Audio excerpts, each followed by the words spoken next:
O nosso momento de saúde de hoje, o momento Biocentro, hoje vai conversar com mais um especialista. Hoje nós vamos conversar com o Dr. Eduardo Rochel, ele que é cirurgião vascular e endovascular. E o assunto de hoje nós vamos falar sobre doença arterial periférica. Doutor, para começar, a gente começa com a pergunta básica. Que doença é essa?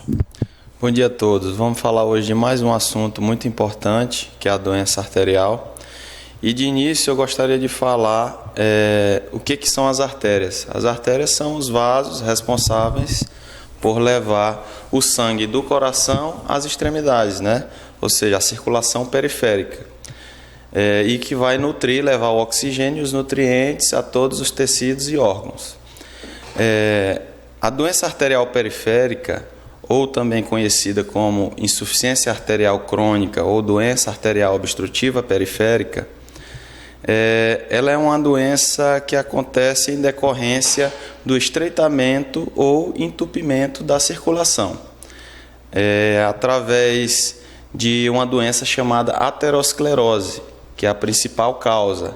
A aterosclerose é uma doença degenerativa sistêmica que acontece no corpo inteiro e que vai acometer os vasos, acontecendo a deposição e acúmulo de gordura, placas de gordura e cálcio e tecido conjuntivo na parede dessas artérias e que pode levar a estreitamento ou entupimento dessa circulação.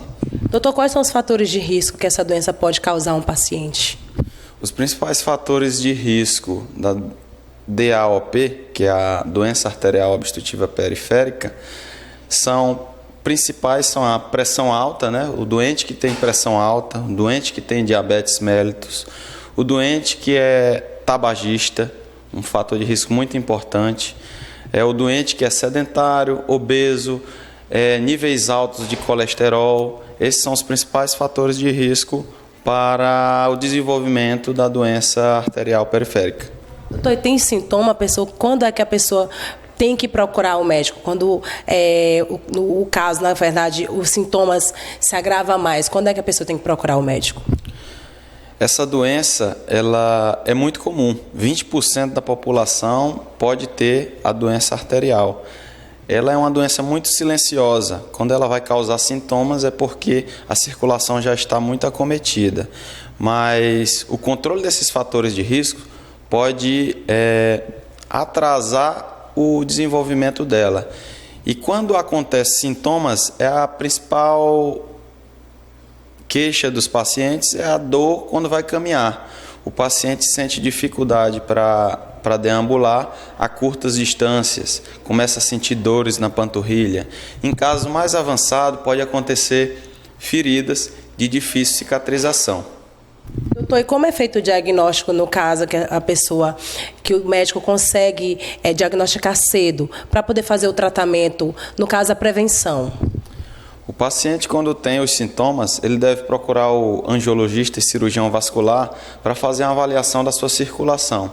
Geralmente o diagnóstico ele é clínico, você vai avaliar a história do paciente, todos os fatores de risco envolvidos, a história familiar, e aí vai examinar, fazer o exame físico geral e o exame físico vascular, palpando os pulsos, vendo como que esse sangue chega nas extremidades, tanto de membros superiores quanto inferiores.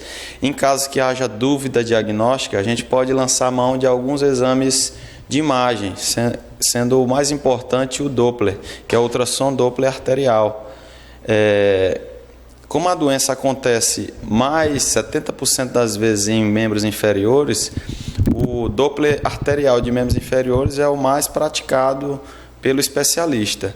Através desse exame ele vai conseguir ver com exatidão onde que estão os pontos de estreitamento, onde que está acontecendo entupimento, se há possibilidade de ter que operar. Então, esses são os principais exames que a gente pode fazer para poder saber onde que está o problema na árvore arterial do paciente.